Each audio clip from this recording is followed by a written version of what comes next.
Napahiya si Senator Risa Ontiveros sa kanyang ipinresentang testigo daw laban di umano kay Pastor Apollo Kibuloy. Itinuring nga na peke daw ang witness na ito dahil ito pala ay mayroong ginawang kabalastugan sa loob ng Kingdom of Jesus Christ ni Pastor Apollo Kibuloy. Nagsilabasan ang mga totoong witness na siyang nagpapatunay sa katauhan ni Pastor Apollo Kibuloy. Gulat na gulat ang mga netizens na tila nga peke ang ipinresentang witness daw ni Senator Risa Ontiveros sa Senado. Naglabas nga ng ebidensya ang mga tumestigo pabor kay Pastor Apollo Kibuloy at pinasinungalingan ang mga paratang ng mga peking testigo. Alam naman kasi natin na si Pastor Apollo Kibuloy ay kaibigan ng dating Pangulong Duterte. Kaya't sisirain ng mga anti-Duterte ang sino mang magbibigay ng lakas sa mga Duterte at impluensya. Maging si Mr. Will Tucker ay hindi rin nakatiis sa tilang pagmamagaling ni Senator Risa Ontiveros sa Senado at hinamon pa si Pastor Apollo Kibuloy. Akala mo naman legit ang kanyang mga testigo. So yun na nga guys, feeling relevant itong si Senator Risa Ontiveros at nagdala ng testigo laban kay Pastor Apollo Kibuloy sa Senado.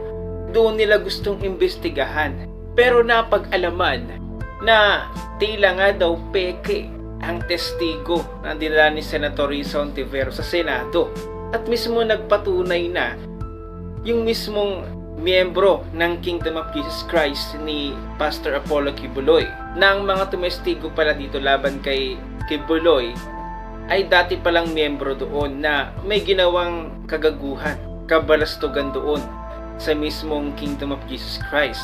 Kaya naman pala, at syempre hindi rin natin maaalis ang isang factor na kaibigan ni dating Pangulong Duterte itong si Pastor Apollo Kibuloy. Syempre ang mga impluensya ang magbibigay ng lakas sa mga Duterte ay sisiraan talaga ng mga anti-Duterte. Mabuti na lamang at may mga nagpatunay. Pahiya na naman si Senator Risa Ontiveros sa kanyang pagmamagaling. Panoorin natin ang video na ito. Ganito ang senaryo sa pagdinig ng Senado sa pangunguna ni Senadora Risa Ontiveros noong araw ng Martes, January 23. Animoy mga inabuso sa loob ng simbahan, panghaharas at iba pang mga paninira ang ipinupukol nila sa head minister ng The Kingdom of Jesus Christ na si Pastor Apollo C. Kibuloy. Kaya naman, hindi napigilan ng mga miyembro ng kongregasyon ng KOJC na ibunyag ang totoong katauhan ng mga nang-aakusa sa butihing pastor. Alam namin ang mga kabulastugan at mga kababuyan na ginawa niyo dito sa loob at lumabas kayo kasi ayaw niyo magpa-correct, ayaw magpa-disiplina sa mga ginawa niyong kahayupan dito sa loob. Ngayon dyan, binabaliktad ninyo at nagpa-victim effect kayo. Tingnan natin. Dumiretso, huwag nang dandan sa Senate, doon tayo sa korte so that we can present also our evidence. Ganun na yan kadali.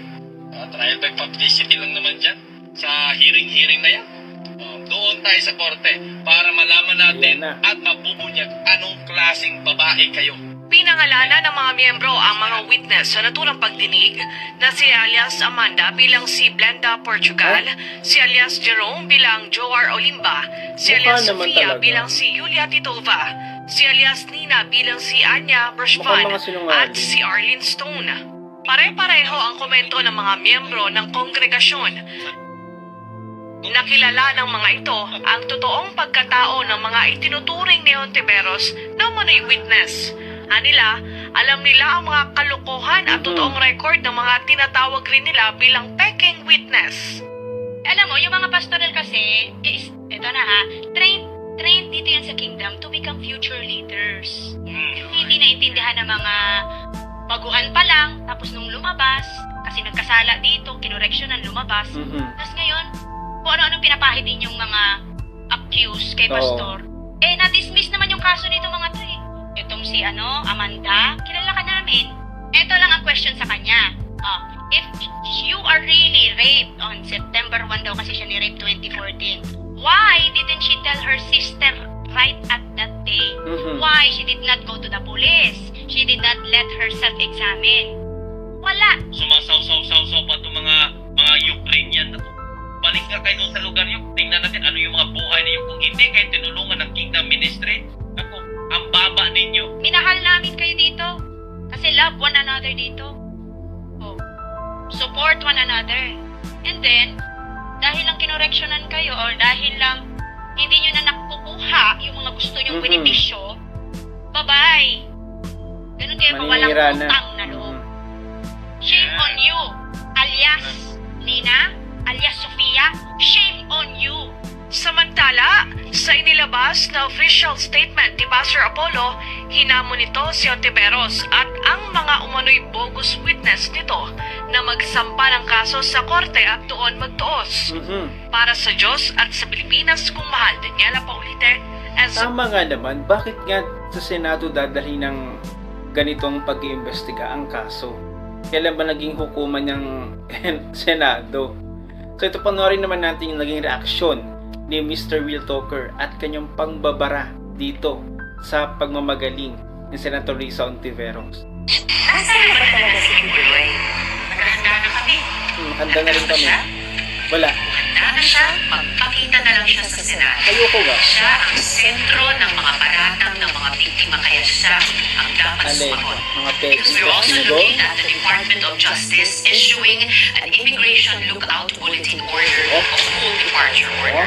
Magpapadala ako ng formal na sulat sa DOJ para sa mga ito. The subpoena has been issued by the Senate Committee in a competent exercise of its legal mandate. So, Kibuloy, magpakita ka na. Ito mga lods ako, hindi naman ako kabilang sa church ni Kibuloy and I don't care naman I don't care naman kay Kibuloy. Pero ang napansin ko lang, bakit itong si Risa Ontiveros at ang Senado ang magigisa doon sa mga bagay na yan? Di ba? May Supreme Court naman. Bakit siya nangingialam? Di ba? Parang Nagmamagaling kasi. sa mga binitbit niya na parang mga witness ko, no? Parang Ano ba yan? Makaka-epekto ba yan sa sambayan ng Mm-mm, Pilipino? tama. Di ba? Parang, ano May yan? benepisyo ba National makukuha? issue. ang Pilipino. National issue ba yan? Tumpa. Di ba? Masyado kang Gina Gino, masyado kang gigil na gigil, di ba, kay Kibuloy. Kung gigil na gigil ka, mag-file ka ng case, pumunta ka sa Supreme Court, doon mo siya gisahin, di ba? Doon mo siya balibagin. Ginagamit pa sa Senado. Huwag yung ginagawa niyong drama ang Senado. Di ba? Ang dami niyo pang mga dapat gawin, no? Mga senador kayo. Gets? Bakit sa mga issue na ganyan na hindi naman yan national problem or ano ba? Ang point ko lang kasi dito, mga lods, no? Ginagamit ni Risa Ontiveros yung pagkasenador niya. Di ba? Para ilagay sa kamay niya yung justice. Eh kung may witness ka naman pala, Present. diba? At kung Sa korte. may mga ebidensya ka at kung ano-ano dyan, edi i-file mo. Diba? File a case doon sa Supreme Court. Diba? Hindi yung, Diyos ko, ginagamit talaga nila yung Sayang Senado ng oras. to create some dramas, diba? Para mag-grandstanding. Para ano? Para ikaw na naman ang bida. Oo. Para ikaw na naman kunwari ang may pakialam sa Siya sambayan ang ng Pilipino. hero. Wala naman kami. Bayani. Di ba wala naman kaming connection dyan?